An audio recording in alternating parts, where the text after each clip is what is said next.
নমস্কাৰ বন্ধু বান্ধৱীসকল, মই মিনালীয়ে মোৰ ইউটিউব চেনেলৰ নতুন এটা ভিডিঅ'লৈ স্বাগতম জনাইছোঁ। আজি মই ভিডিঅ'টো বহুত দিনৰ মূৰত দিছোঁ। বহুত দিন মানে কমেও 5 দিনমান হৈ গ'ল। একচুৱেলি ভিডিঅ'ত মোক চবে কয় ভিডিঅ'টো ৰেগুলাৰ ভিডিঅ' দিবা। একচুৱেলি ৰেগুলাৰ ভিডিঅ' দিবলৈ মোৰ অলপ প্ৰব্লেম হয়, কিয়নো মই অলপ বিজি আছোঁ, সেইকাৰণে দিব পৰা নাই বাৰু। যি কি নহওক, আজি মই আপোনালোকৰ কাৰণে এটা কি বুলি ক'ম, ৰেচিপি নহয়, অলমষ্ট চবেই বনায়, বাট আমি আজি ঘৰতে খাব লৈছিলোঁ পাৰ আৰু কলডিলৰ মাংস।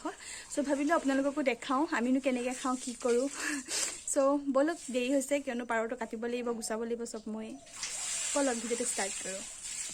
ইফালে ভাইটি আৰু মই পাৰ দুটা গুচাই ল'লোঁ। অলমষ্ট পাৰ দুটা চব কৰি হৈ গ'ল। এতিয়া পুৰি আনি এইফালে সিহঁতৰ শালখিনি উলিয়াই আছোঁ। আৰু ঘৰত এইবিলাক কৰি পোৱা নাই, ইয়াত ফাৰ্ষ্ট টাইম কৰিছোঁ।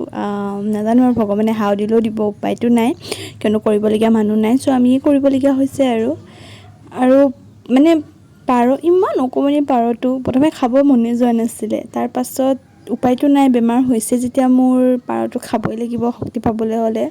চ' সেইকাৰণে উপায় নাইকিয়াত মাৰি আনি দিলে। এই দুটা দেখিছেনে কিমান টিকুলো টিকুলো পাৰকেইটা গুচাই মেলি হৈ গ'ল। আৰু এতিয়া কাটিছোঁ মই মাংস কাটিব নাজানো। চ' যেনেকৈ তেনেকৈ পাৰিছোঁ আৰু কাটি দিছোঁ, কিয়নো কটা মানুহ নাই, ভাইটিও নাকাটে।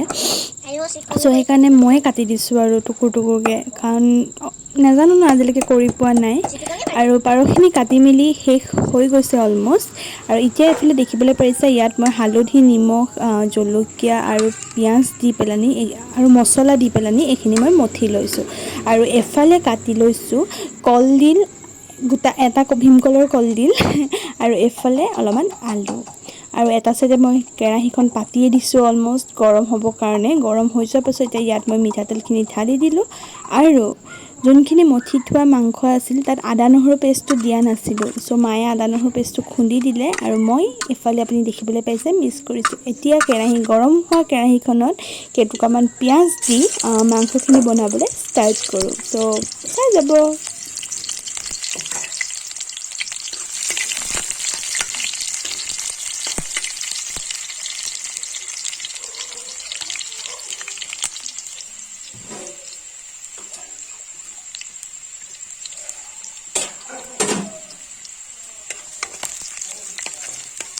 এইফালে পিঁয়াজখিনি ব্ৰাউন কালাৰ হোৱালৈকে মই ভাজি ল'লোঁ। আৰু এতিয়া ইয়াত মিক্স কৰি দিম মঠি থোৱা মাংসখিনি। পিঁয়াজ কমকৈ দিছোঁ, কিয় জানেনে? কিয়নো মই অলমষ্ট মাংসত মঠি থওঁতে পিঁয়াজ ব্যৱহাৰ কৰিছিলোঁ, সেইকাৰণে মই পিঁয়াজখিনি কমকৈ দিছোঁ তেলত। আৰু এতিয়া এইখিনি ভালকৈ মিক্স কৰি ল'ম, যাতে সকলো মাংসখিনি তেলৰ লগত ভালকৈ মিহল খায়। আৰু এইখিনি কমেও 5 মিনিটমান মই ভাজি পেলাই থৈ দিম, মানে ভাজি থাকিম, কিয়নো ইয়াত মাংসখিনিৰ পৰা তেলটো বিৰিঙালৈকে মাংসখিনি অলমষ্ট ভাজিবই লাগিব। ত' মাংসখিনি এতিয়া মই ভাজি লওঁ, তাৰপাছত চাই যাওঁ।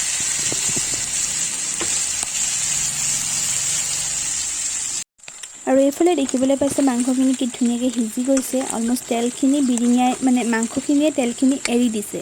আৰু এইকাৰণে কোৱা হয় যে মাংসখিনিয়ে তেলখিনি এৰি দিলে মাংসখিনি সিজে হেনো, মাহঁতে কয়। চ' সেইকাৰণে মই এতিয়া মাংসখিনি সিজিলে বুলি ভাবি ল'লোঁ। আৰু ইয়াত এতিয়া দি দিম কাটি লোৱা কলডিল আৰু আলুখিনি, আৰু ভালকৈ এইখিনি মিক্স হ'বলৈ অলপ দেৰি লৰাম। তাৰপাছত ঢাকন দি কমেও আকৌ 5 মিনিটমান সিজাম। তাৰপৰা পানী দিম, আৰু তাৰপাছত পানী দিয়া 5 মিনিটৰ পাছত মাংসখিনি ৰেডি।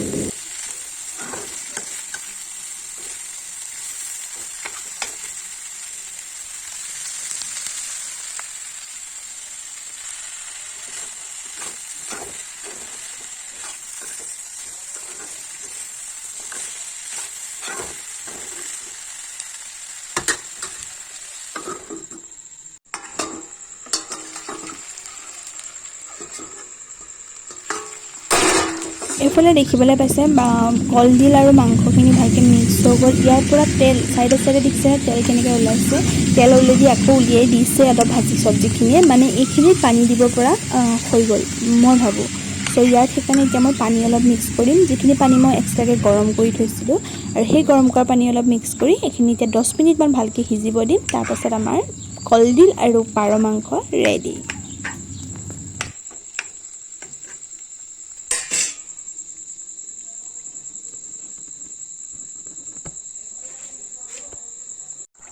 আৰু আমাৰ পাৰ আৰু কলডিলৰ মাংস অলমষ্ট ৰেডি হৈ গৈছে আপোনালোকে নিশ্চয় দেখিবলৈ পাৰিছে মই ঢাকনখন খুলি দিয়াৰ পাছত পানী মানে মাংসখিনিৰ ওপৰত কি ধুনীয়াকৈ এটা লেয়াৰ পৰি গৈছে তেলৰ চ' গম পালোঁ মাংসখিনি অলমষ্ট খাব পৰা হৈ গ'ল আৰু মোৰ এটা স্বভাৱ আছে কি জানে লিভাৰ দেখিলে মই বনাই থকাৰ পৰা অকণমান খাইহে মই শান্তি পাওঁ চ' অকণমান মই খাবলৈ উলিয়াই ল'লোঁ আৰু এতিয়া এইখিনি মই বন্ধ কৰি দিম তাৰ পাছত ভাত খাব পৰা হৈ গৈছে আৰু অলমষ্ট